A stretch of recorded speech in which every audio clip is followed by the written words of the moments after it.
Good morning.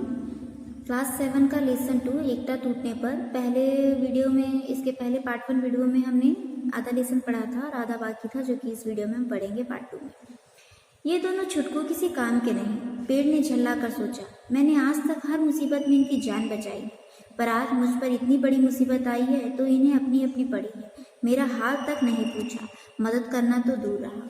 तो अब तीनों को ऐसा लगने लगा है कि तीनों को अपना अपना कष्ट ज़्यादा लगने लगा है और ऐसा लगने लगा है कि उनके कष्ट में उनके जो साथी है उनका साथ नहीं दे रहे हैं। लेकिन सच में ऐसा नहीं है, तीनों को ही कष्ट हो रहा है, लेकिन तीनों को अपना कष्ट सबसे ज़्यादा लग रहा है। तो पेड़ वही सोच रहा है, बोल रहा है कि देखो मुझे इतना कष्ट हो रहा है, लेकिन दोनों देख रहे हैं, लेकिन मेरी मदद करने नहीं आ रहे। मदद तो छोड़ो, मेरे बारे में पूछने तक नहीं आ रहे।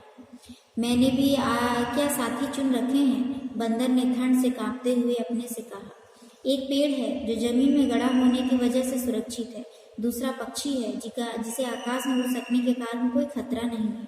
आज तक मुझसे ये अपनी रखवाली कराते रहे हैं, पर आज मुझ पर इतनी सख्त मुसीबत पड़ी है तो दोनों चुपचाप ताकते हुए मजा ले रहे हैं, कोई कर कुछ नहीं रहे। बंदर सोच रहा है कि अरे पेड़ तो जमीन में गड़ा हुआ है, उसे तो कोई तकलीफ नहीं है, आराम से जमीन वो है। और जो मुर्गा है वो तो पक्षी है, आराम से आसमान में उड़ सकता है। सबसे ज़्यादा तकलीफ तो मुझे ही हो रही है, लेकिन तब भी देखो ये दोनों में से दोनों देख रहे हैं, लेकिन मेरी तकलीफ दूर करने की कोई भी कोशिश नहीं कर रहा है। दोनों चुपचाप खड़े होकर मजा उठा रहे हैं, कोई भी मेरी तकलीफ को दूर करने नहीं आ रहा। बंदर और पेड़ का तो हमेशा से साथ है। मुर्गे ने मन में कुड़बुड़ाना शुरू किया, मैं क्यों बेवकूफ़ बनकर उन दोनों के बीच फंसा हूँ। अब मुर्गी को ऐसा लग रहा है कि बंदर और पेड़ का तो हमेशा ही साथ है, हमेशा से वो साथ रहते हैं। मैं ही ऐसा बेवकूफ़ हूँ जो कि यहाँ पर आकर फंसा हुआ हूँ, इन दोनों के बीच में फंसा हुआ हूँ। आज तक मैं इनकी हर मुसीबत को अपनी मुसीबत समझता रहा हूँ, पर आज जब जानवर बनी है तब दोनों को जैसे मेरा पता ही नहीं है। मज़े से बारिश में नहा रहे हैं और मेरी बात तक नहीं पूछ रहे। तो इन दोनों को क्या है, इन दोनों की तो आपसी मित्रता है। देखो सबसे ज़्यादा तकलीफ मुझे हो रही है, लेकिन ये दोनों मेरी तकलीफ दूर करने मेरे पास नहीं आ रहे। मेरी हालत इतनी बुरी है, तब भी दोनों आराम से खड़े होकर बारिश में नहा रहे हैं, मेरे बारे में कोई नहीं सोचता। मैंने इनके मुसीबत को अपना मुसीबत समझा, हमेशा उनका साथ दिया, लेकिन आज जब मुझ पर मुसीबत पड़ी है तो ये दोनों मेरी सहायता के लिए बिल्कुल भी नहीं आ रहे। तीनों इतने नाराज थे कि आपस में उन्होंने बात तक नहीं की। पेड़ चुपचाप अपने अमरूद नष्ट होते देखता रहा, बंदर चुपचाप ठिठुरता रहा, देखता रहा उसके पेड़ के सारे अमरूद नष्ट होते गए, लेकिन वो कुछ नहीं कर रहा था, चुपचाप देख रहा था। बंदर भी चुपचाप होकर देख रहा था, ठिठुर ठिठुर कर अपनी स्थिति से वो लड़ रहा था। और जो मुर्गा है वो भी मन ही मन कुड़ रहा था। मतलब कुड़ने का अर्थ होता है मन ही मन, मतलब गुस्सा दिखाना, लेकिन किसी के सामने प्रकट ना कर पाना, अपने मन ही मन में वो खींच रहा था। थोड़ी देर में ओले थम गए, बारिश भी रुक गई। थोड़ी देर में फिर से सिचुएशन ठीक हो गया, और जो अंदर तूफान आ रहा था बंद हो गया, और ओले जो बर्फ गिर रहे थे वो भी बंद हो गए। पर तीनों में फिर भी कोई बात नहीं हुई, लेकिन फिर भी तीनों ने आपस में बात करना स्टार्ट नहीं किया। पेड़ को चिढ़ हो रही थी कि इतनी बारिश झेलने के बाद भी बंदर उस पर बोझ बना बैठा है। मुर्गा उसकी डाल पर बैठा पंख फड़फड़ा रहा है, लेकिन पेड़ को बहुत गुस्सा हो रहा था कि एक तो मैं इतना भीगा हूँ, मैंने इतना बारिश बर्दाश्त किया, इतने ओले बर्दाश्त किए, उसके बाद भी ये जो बंदर है मेरे ऊपर बोझ बनकर बैठा हुआ है, और ये जो मुर्गी है वो मेरे ऊपर ही बैठकर पंख फड़फड़ा रही है। बंदर भी गुस्सा हो रहा है कि एक तो मैं ऐसे ही भीगा हुआ हूँ, मुझे ऐसा लग रहा है सनीपात का मतलब होता है एक तरह का ज्वर, बहुत ज़्यादा बुखार होने को बोलते हैं सनीपात हो जाना। मुझे तो ऐसा ठंड से ठिठुर कर ऐसा लग रहा है कि मुझे सनीपात हो जाए। उसके ऊपर से ये पेड़ है मेरे ऊपर और भी पानी की बूंदें टपका रहा है। मुर्गा है कि अब भी पंखों के छींटे ऊपर उड़ा रहा है, और मुर्गा जो अपने पंख फड़फड़ा कर अपने आप को सुखा रहा था, तो उसकी बूंदें भी बंदर पर पड़ रही थी। तो वो बोल रहा है कि तो ये मुर्गा भी है जो कि अपने पानी की छींटे मुझ पर फेंक रहा है। मुर्गे को कुड़न हो रही थी कि पानी की मार से उसका तो जिस्म जवाब दे रहा है, और पेड़ ने जरा सी भी जमीन उसके लिए सूखी बचाकर नहीं रखी। बंदर से इतना तक नहीं हो रहा कि उसे वहां से किसी और सुरक्षित जगह पर पहुंचा आए। तो मुर्गी गुस्सा हो रहा है कि इतनी बारिश होने के बाद पेड़ ने कहीं भी अपना थोड़ा सा जगह सूखा नहीं रखा जहाँ कि मैं जाकर बैठ सकता, और बंदर को मेरे पर इतनी भी दया नहीं आ रही कि वो मुझे यहाँ से ले जाए और किसी सूखी जगह पर ले जाकर छोड़ आए। अगली रोज एक पेड़ की टहनी पर पड़ा पानी सूख गया। बंदर का जिस्म सूख गया, मुर्गे के पंख सूख गए, पर तीनों ने आपस में कोई बात नहीं की। तीनों ठीक हो गए थे, लेकिन तीनों ने आपस में बिल्कुल भी बात नहीं की।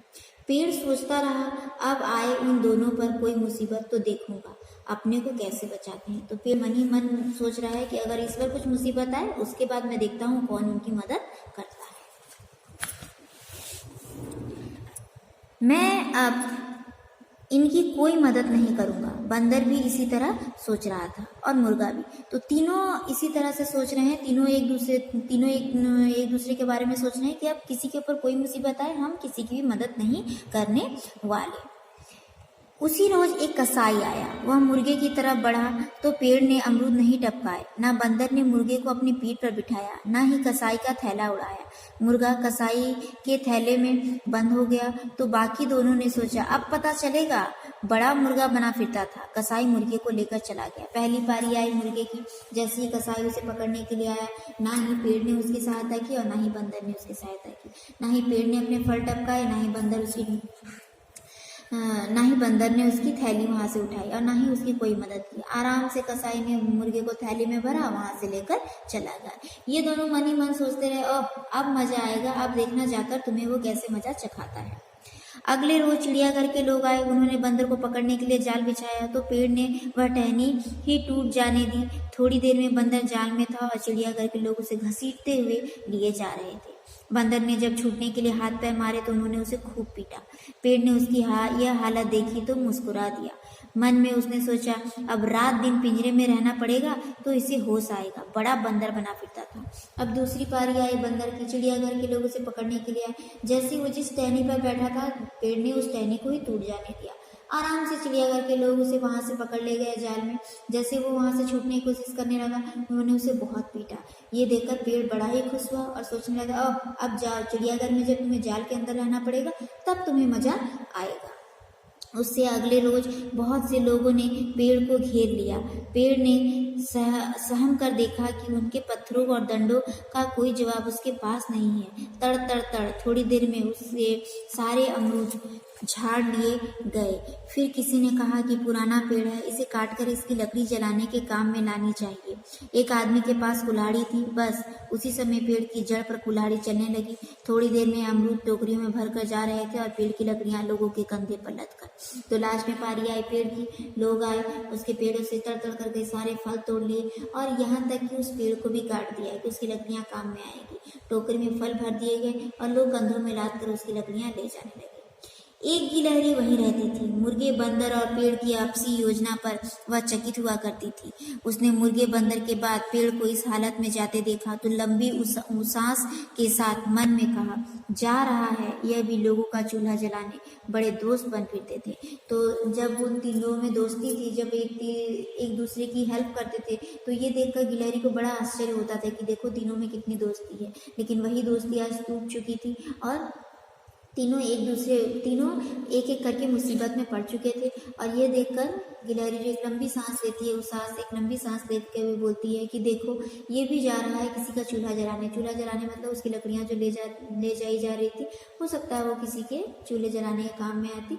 तो वही बोलती है कि देखो एक दिन ये तीनों जो है दोस्त बने फिरते थे और आज वो एक दूसरे के दुश्मन बन गए। अगर उन तीनों ने एक दूसरे का साथ दिया होता तो वो तीनों आज बचे होते। लेकिन उन तीनों ने अपनी एक छोटी सी गलती के कारण, अपनी एक छोटी सी नाराजगी के कारण उन तीनों ने अपनी जिंदगी बर्बाद कर ली। अगर उन तीनों ने फिर से बात की होती तो हो सकता है ये जो घटना घटी, ये जो उनके साथ हुआ, ये नहीं होता। लेकिन तीनों अपने अपने में ही मग्न रहे।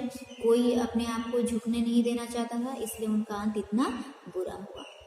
तो इस चैप्टर से हम देखें तो सीख यही मिलती है कि एकता में शक्ति होती है, हमें एकता को नहीं छोड़ना चाहिए।